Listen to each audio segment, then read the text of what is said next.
Tahukah kalian kalau misalnya kita olahraga terlalu berlebihan punya peluang untuk menaikkan berat badan? Lah, kok bisa ya?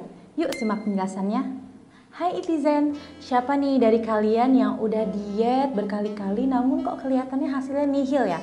Stuck di situ-situ aja. Nah, pada kesempatan kali ini kita akan coba membahas alasan kenapa beberapa program diet itu berujung pada berat badan yang stuck karena ada beberapa kesalahan nih. Nah, sebelum kita masuk ke penjelasannya, yuk mari sama-sama bantu untuk kembangkan channel ini dengan subscribe dan bunyikan juga loncengnya. Bagi Itizen yang mau melaksanakan diet program weight loss, bisa banget untuk cek beberapa bundle produk yang memang bermanfaat nih untuk teman-teman yang sedang diet di Eating Market yang tersedia di Tokopedia dan juga Shopee. Ini dia 4 alasan kenapa berat badan kalian itu tetap stuck walaupun sudah menjalankan program diet. Yang pertama, terlalu fokus menurunkan jumlah kalori. Nah, hal ini adalah bisa dikatakan tuh tujuan utama bagi orang-orang yang diet ya, dapat mengontrol intake kalori itu sebesar-besarnya. Meskipun sangat penting bagi kita yang diet untuk mengatur jumlah kalori yang masuk, sebenarnya ada yang lebih penting loh, yaitu kita memperhatikan kadar nutrisi yang masuk dalam intake kita sehari-hari, karena itulah yang akan menjadi kunci kita untuk tetap produktif dan tetap beraktivitas dengan optimal. Misalnya nih, beberapa caranya adalah perilaku kita yang lebih condong memilih makanan yang lebih nutritious atau lebih bernutrisi ya. Kalau ada yogurt yang rendah lemak terus dibandingin sama snack rendah gula. Nah, sebenarnya kita bisa lebih cenderung untuk memilih yogurt yang rendah lemak. Kenapa? Pertama, karena kalorinya itu lebih rendah. Dan yang kedua adalah dia itu punya manfaat yang bagus untuk pencernaan kita.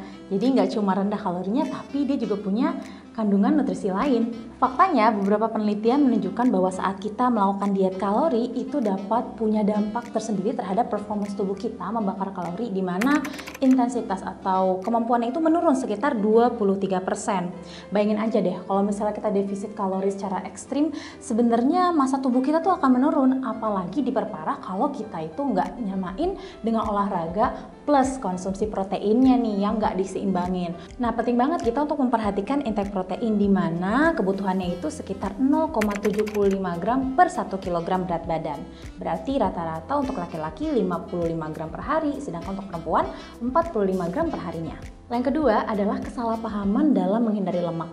Kayaknya jadi musuh bersama gitu ya kalau kita diet itu pasti menghindari makanan-makanan yang lemaknya itu tinggi. Sebenarnya benar sih, tapi terkadang ada yang memang cenderung untuk mengkonsumsi makanan rendah lemak olahan. Padahal nyatanya proses industrialisasi makanan rendah lemak itu seringkali menambahkan beberapa zat seperti zat pengental atau zat yang memang ujung-ujungnya adalah menambah kadar gula darah.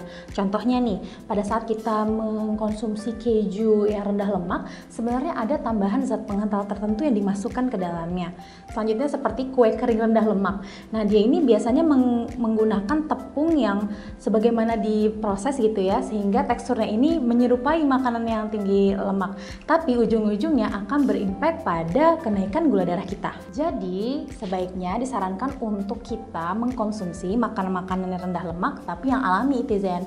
Karena dengan kita mengkonsumsi makanan yang alami, misalnya seperti buah-buahan atau biji-bijian, tidak hanya lemak yang rendah yang kita dapatkan, tapi juga vitamin dan mineral yang tinggi. Satu hal nih yang harus menjadi perhatian juga, Itizen juga harus memperhatikan self-claim dari produk-produknya ya. Misalnya produk yang menganggap produknya itu low fat atau low sugar, kita harus objektif untuk melihat klaim tersebut dengan memperhatikan nutrition fact yang ada di balik kemasan produk olahan tersebut. Jadi harus tetap diperhatikan ya, Itizen.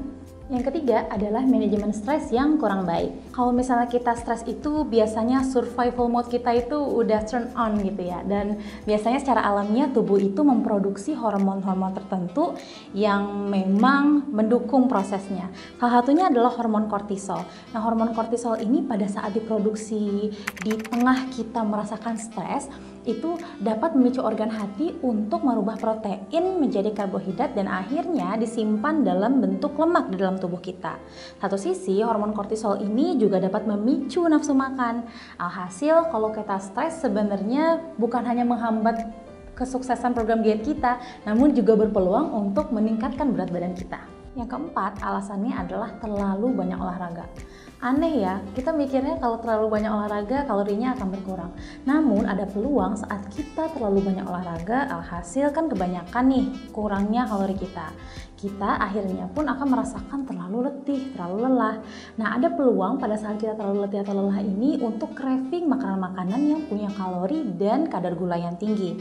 Jadi disinilah nih celahnya. Kalau kita olahraga terlalu berlebihan bisa jadi relapse atau kita itu makan makanan yang kadar kalorinya tinggi yang ujung-ujungnya malah bakal menambah berat badan kita. Satu sisi juga ada nih perilaku-perilaku misalnya saat kita mengestimasi kadar kalori yang masuk dan keluar. Nah, kalau kita overestimate sama kadar kalori yang keluar, nantinya akan bisa mengganggu keseimbangan tuh antara cara kita untuk mengontrol seberapa banyak kalori yang masuk ke dalam tubuh kita.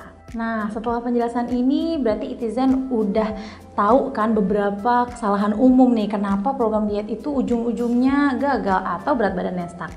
Oh iya, saat ini Eating Market punya loh bundle produk yaitu Slim and Trim dan juga Lean and Mean yang sangat cocok untuk Itizen yang sedang melakukan program diet weight loss. Jangan lupa untuk cek ya Eating Market yang ada di Tokopedia dan juga Shopee. Punya ide lain untuk pembahasan di video selanjutnya? Jangan lupa untuk tuliskan ide kalian di kolom komentar ya. Kalau kalian menemukan video ini cukup insightful dan bermanfaat, kindly untuk kasih like dan juga share ke teman dan keluarga terdekat kalian. Last but not least, jangan lupa untuk subscribe channel Eating dan nyalakan juga loncengnya. See you on the next video and bye-bye!